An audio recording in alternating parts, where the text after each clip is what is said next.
speaking of like games like Double Dragon and stuff, I'm thinking of like Double Dragon 3. Some people say it's so bad, but and it is, but it's also very hard. That's why. I want to ask you what would you say is the hardest NES game that you've beaten? The hardest NES game that I've beaten, um, there's probably, I'd say, I could put a category of three or four of them. It's hard to pick one. Mike Tyson was really tough as a Oh, you kid. beaten Tyson? Oh, I can beat him now Yeah. fairly, I don't want to say easily, but fairly easily now. Okay. Yeah. Right. For some Yeah. reason, my reflexes have gotten better as I've gotten older, and a lot of people that get slowed down by the time you reach 30. I But think mine have I, gotten better too. Strangely. that's the weird thing. As a kid, no, I couldn't get to the second round with Mike Tyson as a Yeah. kid. Now, hell, I beat him. I beat him on the marathon after having not sleeping for a day, and I still beat him. Yeah. Like the NES marathon. So You know, Mike you know Tyson. that Bootsy can beat him without getting hit. Oh, that's nuts. Yeah, He's just savant at it. he's really good. So I didn't beat Mike Tyson until I think I was in college in front of a room of people. That was a big excitement. Goal 13 Top Secret Episode was really tough, mainly because of the maze in Rio de Janeiro. Once you kind of have a map, it's easier to figure out, but it's still tough. The multi-layer maze, it just takes forever. Ninja Gaiden was tough. Mm. The third one's super tough. The third one I could not beat without save states. Sorry. The third one's impossible. I've done it. Without save states, that third one's I really did. tough. But the only thing is, it's a really long game. It took me a really long time. What I would do is I would do like one level, which I would die like a million times. But in that game, you can keep continuing. Yes. And so eventually I'd make it through stage 1, and then I'd take a break, go do something else for like an hour, and then I'd come back to it, do stage 2, and that could take me a few hours. And I remember playing that game for several days and keeping Nintendo on pause, but I eventually did it. The problem with Ninja Gaiden 3 is, which I explained in the Ultimate Nintendo Guide to the NES Library, is that there's barely any health replenishment, and it doesn't replenish your health in between the sub stages. Mm-hmm. So like every single hit counts in that game, and it hurts. Oh yeah. So there's some areas where you remember what's the area where you get swarmed by those flying things, and like it's almost impossible not to get hit by them. Like you have to be played perfectly not to get hit. Yeah. And when you get to the boss, you still have all that damage done. Yeah, it's hard. So it's a very hard game. Yeah. It's even way tougher than the second one. Like the second was tougher, I think, than the first, but it's a lot tougher. But the third one is definitely the hardest, I'd say. Stuff like Joe and Mac, which is a terrible port in the NES. There's like one enemy. It's not even the last boss. It's like the third boss I remember is this plant that takes like 80 hits before it dies. And you're throwing like those stone wheel things, right? And the axes, and it's like, why is the third boss the hardest boss in the game? It just was really badly people designed. talk about Joe and Mac, but they're always talking about the Super Nintendo game. The one I'm familiar with is the one on NES. Really? Well, no one had that one, and it's a terrible. It's a that's the one I had. Wow, well, you're like the two people that had that game, but not a good game. This is not a good game. The levels are extremely short in that. It's like they're like 3-second longs a level, then you get to the boss, and there's only two different bosses. They keep just swiping them out. Do you have a least favorite NES game? What's that? Do you have a least favorite NES game? It's always hard for me to get most or least. I mean, do you want to say something like, no, I actually like Action 52. I like how bizarre it is. I mean, you can pick a couple. It doesn't have to be just one. Dragon's Lair is pretty fucking bad. I mean, there's almost no redeemable qualities to Dragon's Lair. It's really bad. I agree with you. It's abysmal. A lot of the Color Dreams games are really are just like Secret Scout are just shit. They're playable, but like barely. Like they're barely coded correctly.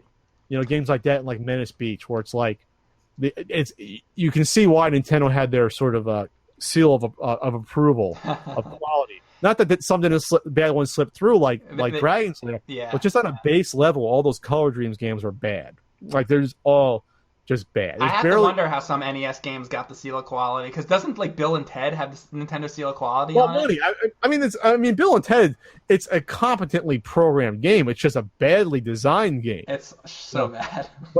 But those Color Dreams games are just badly programmed games. Like the hit detection's off. Yeah. They're just loosely controlled. They're not all bad. This game like Galactic Crusader is actually pretty good. Yeah. It's almost like semi-open world space game. It's like, it's pretty interesting. By and large, though, they're terrible. A game like Darkman, I can't stand. Those were ocean games. Those ones were terrible. Like Robocop 2. You played Superman on NES?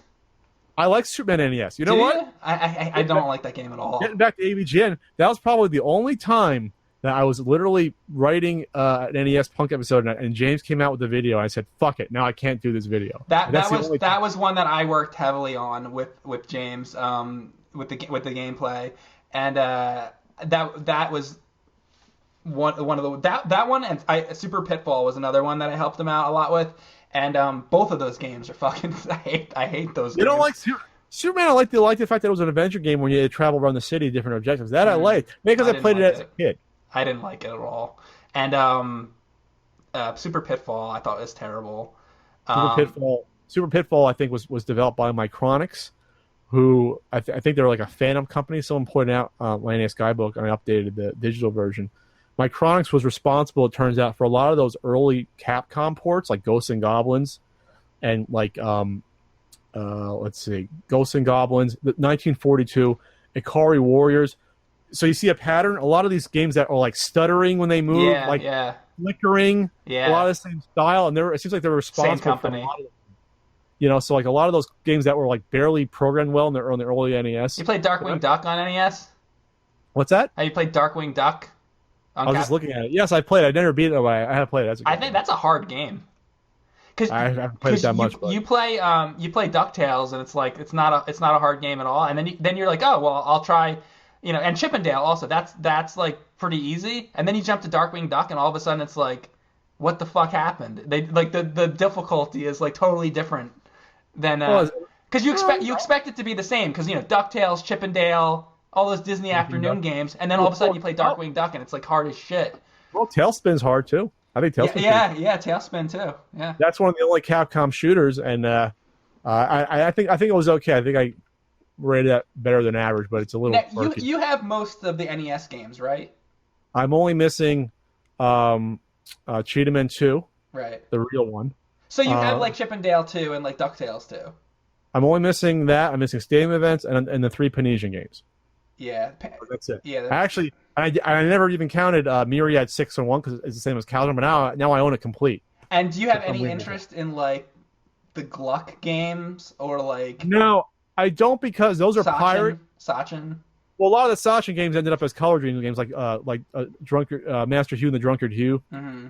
Master Hugh and the Drunkard Hugh, like those were Sachin games. Those are Gluck games, a lot of them. Do you have any interest in collecting Famicom stuff?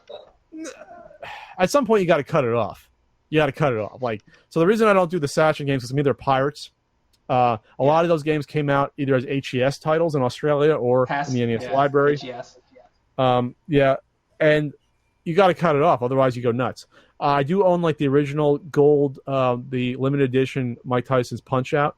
Excuse me, but was that Mike Tyson's Punch Out? Yes. I always think like how far does it go? Because it's like the original Punch Out, the gold original Punch Out. What's that? Because I always think, because you're right, because I think like how far can it go? So you collect all the licensed one, then you do the unlicensed, then you do Sachin, and then do you start doing like you're collecting the different like numbers on the back of the NES, how there's like different number variations, label variations. I have all the major label variants. The screws, and there's games that have different screws. Where's my Gyromite 3 screw? That's hard to find. Where is that? It's in the box. You know what I'm talking about, though. My point is, how far do you go before you're crazy? Well, to me, I cut off at major label variants. So I own all the major label variants, like the 2 different versions of Untouchables, for example, with one's harder to find than the other. 2 different versions of Gunsmoke that I'm looking at right here. Things like that. That's fine. I don't do like the different seals, which are different revisions, basically. I don't care about different Rev A versus whatever. I don't care about that. 3 screw versus 5 screw, only if I find them. Like, for example, I have a few of the hard to find ones. I have the Donkey Kong 3 screw, which is hard to find. Gyromite 3 screw, which is very hard to find. Do you have the Adventure Island Classics cart, which is just Adventure Island, but it's a different label? Oh, that didn't come out here. That wasn't U.S. I'll have to show you that if you come into James sometime. He has it. It's pretty. That's a cool. PAL one. That's a PAL one, I believe. It might be. I'm not sure. Yeah. I think because over in Europe, 2 and/or 3 came out before 1, then they released it there. Yeah.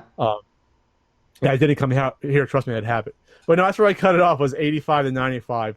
That's when the system was alive and supported. And after that, that's where I cut it off. Yeah. Because even the Sachin, even the Gluck Sachin pirate games came out in the late 90s. It came out afterwards. Yeah. Yeah. So Maybe I'm sick because I feel like I want to collect that stuff. I got a problem. I look at it as what was commercially available here. What could I have owned as a kid here? Yeah, That's what I look that's at. good. You should cut it off there because it's like then it just gets crazy. Why you own the Honey Peach Sachin game? Is that what you own? I have some of the Sachin stuff, and I have the box to that, by the way. I have a lot of homebrew stuff. I mean, I got like homebrew shit, and I got weird fucking cartridges. I could show you some weird stuff that I got because people send me things in the mail, and the people send me just like the weirdest shit. That's the funny thing is that you guys get sent games in the mail. I don't get games. I get just like me and Ian get candy. We don't get that many games. Hang on one second. I'll show you a couple things. All right. Just briefly. All right. This is just show and tell time now from Mike. Yeah. This is just randomly some things that some people sent me, and there's other stuff over there. But like, okay, so somebody just sent me this. Super Monkey Adventure. Super Monkey Adventure. Like, who the fuck knows what that is? They cannibalize a real cart. Guardian Legend. Secret with edition. a different label. Yes, it's Secret Edition Guardian Legend. Who knows what some of the stuff. I got Gradius 2, but it's like this weird bluish cart. Well, I'm actually glad they did because they didn't cannibalize a real cart. Then they got their own case. Yeah, I want to say this is almost like Brazilian or something. I don't know. Also, this is really heavy compared to a regular. I don't know what's going on with that. Look at this. I got 151. Okay, I love the multi-carts. Isn't that cool? I wish there was room in my book to go over the multi-carts, so they didn't come out here. They really didn't. But I love collecting multi-carts. Because as a kid, my local, it was called Stop and Go, it was a convenience store. You can rent games out. And they had a multi-cart there. And those were the heavy ones, like the real ones. I'm talking like not 20 different games. There was 100 different games. The thing would heat up in your NES like it was on fire. You know, because there's so many like memory chips in it. It was great. This. Crime Busters. Chrome Busters? No, Crime Busters. Oh, Crime Busters. All right. Did you play that one? No, and look at this how it is. It's like rounded on the end. That's cool. They made their own. Isn't that interesting? Anyway, those are just a couple things that people sent me over the last like month or two, and just I got weird like Famicom stuff and just crazy stuff. Hey, send me that stuff kind of instead of Mike. Yeah, send it to Pat. Send me stuff. Pat, send me one of the 3 Panesian porn games. I don't have any. Well, I don't have the. Send me that first, and then send it to Pat. No. I don't have that either. The ones that we don't have in the nerd collection, we don't have the Panesian whatever games, Hot Slots, Peekaboo Poker, and Bubble Bath Babes. We don't have, Nintendo World Champions. We don't have Stadium Events, the American one. We have the European one. PAL one? Yeah. Oh, PAL one goes for a few hundred. We have the PAL one, and we don't have. There's a couple others that we don't. Oh, we don't have Mr. Gimmick. Well, that didn't come out in the U.S., so you're fine. We collect the. Oh, you got a lot of the PAL ones? The PAL exclusive ones. We have all of them except for I think Mr. Gimmick. Did you see my review of new Ghostbusters 2? You see my review? No, did you see mine? I also did a new Ghostbusters review. I did see your review of that, and I thought it was really good. You ripped off my review, bastard. I might have. Yeah, let's see who did it first.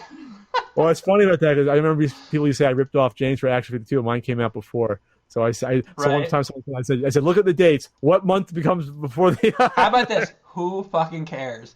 Let me see. I want to see now. I'm gonna see Ghostbusters. See when I did this. So Ghostbusters Leftovers was the video. I did mine October 2012. I did mine. I did mine April 27th, 2012. Oh, so you got yours up before me? Okay. Mine's a compilation of like I did like the Game Boy game and like some different things. Well, wasn't the Game Boy game the same game as the NES one? I don't remember. Watch my video. Oh, you got enough views. Yeah.